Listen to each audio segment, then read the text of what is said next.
Sa ngalan ng Ama, ng Anak, at ng Espiritu Santo. Amen. Unang pagbasa. Pagbasa mula sa aklat ni Josue. Noong mga araw na iyon, sinabi ni Josue sa mga tao, "Kaya naman ngayon, sambahin ninyo ang Panginoon at paglingkuran ninyo siya ng tapat. Kalimutan na ninyo ang mga Diyos-Diyosang dating sinasamba ng inyong mga ninuno sa Mesopotamia at sa Ehipto. Ang Panginoon lamang ang inyong paglingkuran. At kung ayaw ninyong maglingkod sa Panginoon, sabihin ninyo kung kanino kayo maglilingkod, sa Diyos-Diyosang sinamba ng inyong mga ninuno sa Mesopotamia o sa mga Diyos-Diyosan ng mga Amoreo na sinasamba dito sa lupaing inyong tinatahanan. Ngunit ako at ang aking angkan ay sa Panginoon lamang maglilingkod." Sumagot ang bayan, "Wala kaming balak na talikuran ang Panginoon at maglingkod sa mga Diyos-Diyosan. Ang Panginoon na aming Diyos ang siyang humango sa atin sa pagkaalipin sa Ehipto. Nasaksihan din namin ang mga kababalaghang ginawa niya upang tayo'y maingatan saan man tayo mapadako at mailigtas sa mga kaaway na ating nadaanan. Kaya't kami rin ay sa Panginoon maglilingkod. Siya ang ating Diyos." Muling nangusap si Josue sa bayan, "Hindi kayo makapaglilingkod sa Panginoon sapagkat siya'y isang Diyos na banal at ayaw ng nahahating pagdilingkod. Hindi niya ipinahihintulot ang inyong mga pagsuway at pagkakasala. Kapag tinalikuran ninyo siya at naglingkod kayo sa mga Diyos-Diyosan, mapopoot siya sa inyo at parurusahan niya kayo. Hindi niya paghihinayangang lipulin kayo sa kabila ng maraming pagpapalang ginawa na niya sa inyo." Sumagot ang mga tao, "Hindi po bale, basta sa Panginoon kami maglilingkod." Sinabi ni Josue, "Kayo na rin ang mga saksi na kayo ang nagpasyang maglingkod sa Panginoon."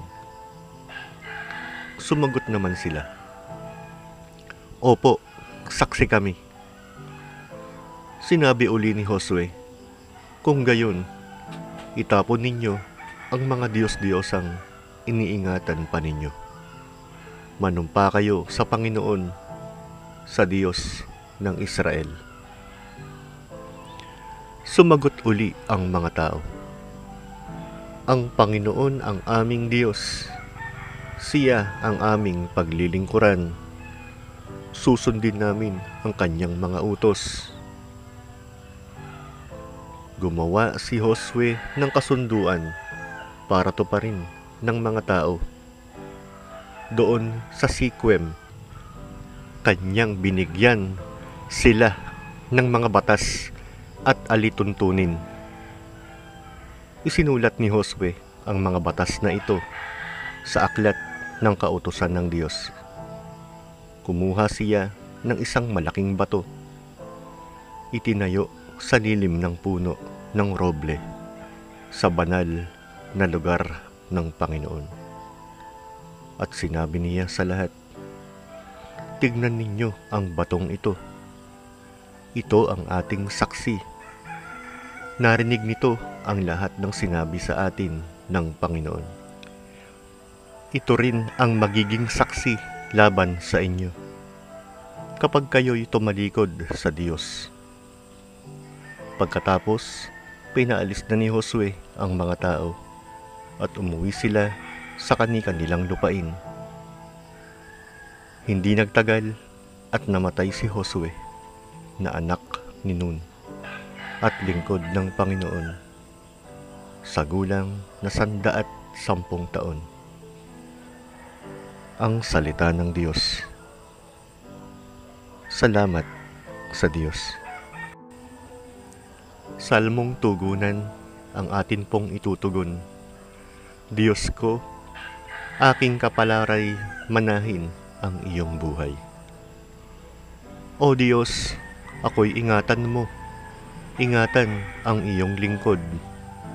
Ang hangad ko ay maligtas, kaya sa'yo dumudulog. Ika'y aking Panginoon, ang wika ko sa aking Diyos. Kabutihang tinanggap ko ay ikaw ang nagkaloob. Ikaw lamang, o poon ko, ang lahat sa aking buhay. Ako'y iyong tinutugon sa lahat kong kailangan. Tugon, Diyos ko, aking kapalaray, manahin ang iyong buhay. Pinupuri ko ang poon na sa akin ay patnubay. Kahit gabi, diwa niya ang sa akin umaakay. Nababatid ko na siya'y kasama ko oras-oras. Sa piling niya, kailan may hindi ako matitinag.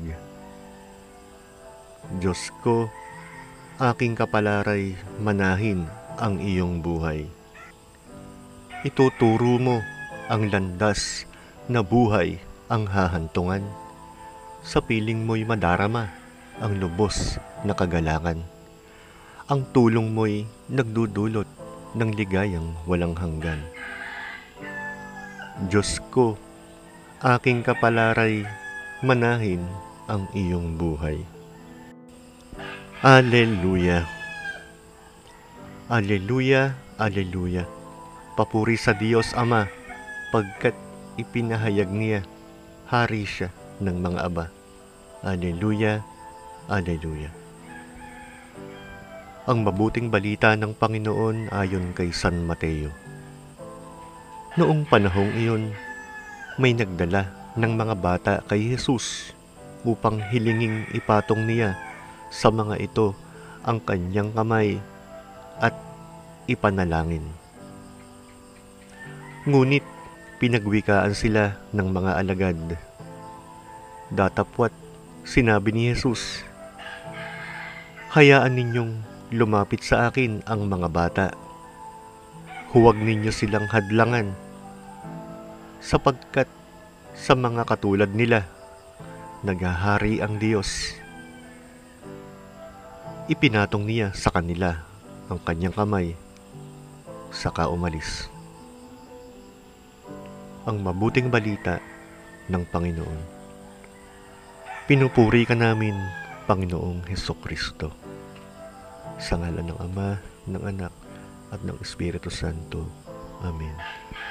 Ama namin, sumasalangit ka, sambahin ang ngalan mo, mapasa amin ang kaharian mo, sundin ang loob mo dito sa lupa para ng sa langit. Bigyan mo po kami ngayon ng aming kakanin sa araw-araw at patawarin mo kami sa aming mga sala para ng pagkapatawad namin sa nagkakasala sa amin. At huwag mo kaming ipahintulot sa tukso at iadya mo kami sa lahat ng masama. Amen. Sa ngalan ng Ama, ng Anak, at ng Espiritu Santo. Amen.